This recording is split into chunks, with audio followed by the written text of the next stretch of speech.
What up? Oh, are you recording? Yeah, that's fine. Come on in. I know how to edit it out. AK Poppy. It's like the behind the scenes.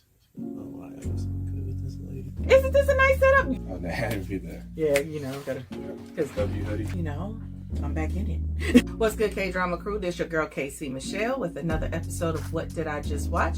And for today's episode, we're gonna take a look at Tomorrow, starring Rowoon as Choi Jun Woon, Kim Hee Sun as Gu Ryeon, and Yoon Ji-yeon as Ling Ryung-gu.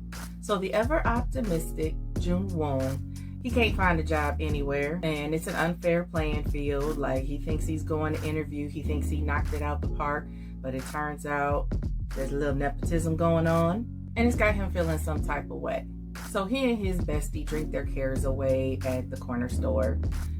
And on his way home, he runs into a guy who looks like he's about to take matters into his own hands. Not realizing that the other two people are there to help, he gets in their way, and next thing you know, one thing leads to another, and he's going over the edge with the person that he's trying to help. And because he made this decision, this creates problems in the afterlife because he's not supposed to be there. He's like half in, half out. So the Jade Emperor makes a deal with him to help him reduce his time in a coma, but he has to agree to work in one of the departments. Because of what he did, it was suggested that he works with the risk management team. The team designed to purposefully reduce the number of people that choose to join the afterlife. It's a strategy to reduce overcrowding in the afterlife because they have more people in the afterlife than there are people being reincarnated because of the low birth rate, and they have a new problem going on in South Korea where people are purposefully choosing to end their lives. But there's another department that does not agree with this strategy, and they absolutely hate the person who is over risk management, and that's the other Grim Reapers headed by Jung Gil.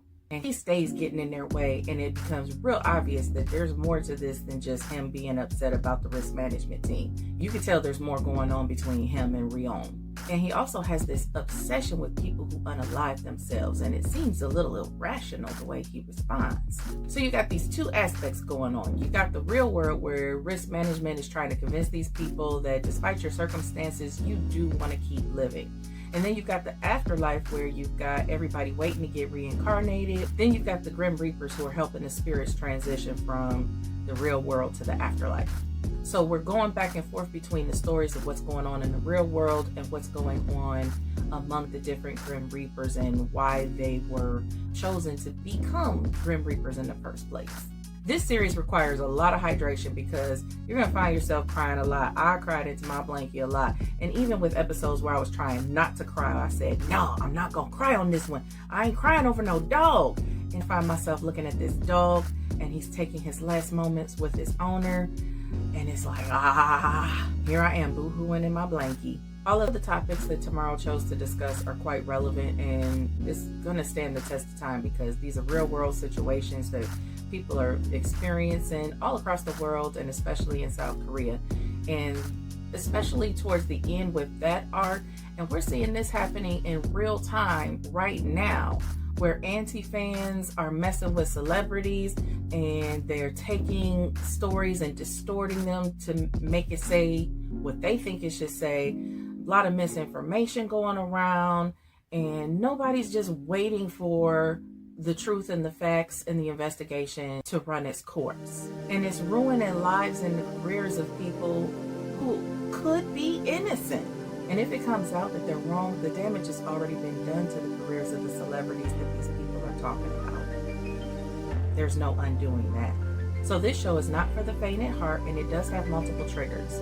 I tried to watch this early on when I was a newbie at watching K-dramas, and I couldn't. Because one, I really wasn't into the fantasy genre at that time. And two, once I realized what the premise behind the series was about, I knew I wasn't ready emotionally to take this series on. I needed time to develop a taste for shows like this because, emotionally speaking, you really have to guard yourself, especially if you can personally relate to any of the topics that are being discussed. Don't go into this thinking that this is cutesy just because you hear the cute music and you see Rowoon smiling and laughing and being all joyful. It's not that kind of show. But I guess I can't speak for psychopaths or people who don't express emotions. If you're in that category, you're probably good and can watch this without crying an ocean of tears like me. But if you're emotional and sensitive like me, you're probably going to need a box or two of Kleenex or your favorite blankie that you like to cry into like I do. So if you haven't seen Tomorrow, are you adding it to your watch list? And if you have seen it, would you recommend it? Which arc intrigued you the most or got you the most emotional? Which realm did you prefer to learn about, the real world or the afterlife? Feel free to leave a comment. I promise you, I enjoy talking about K-dramas, interacting with people, learning about your perspectives, and talking about what we enjoy about the series. Come on in, the water is just fine. And as always, if you like content like this and you want to see more of it, you know what you gotta do.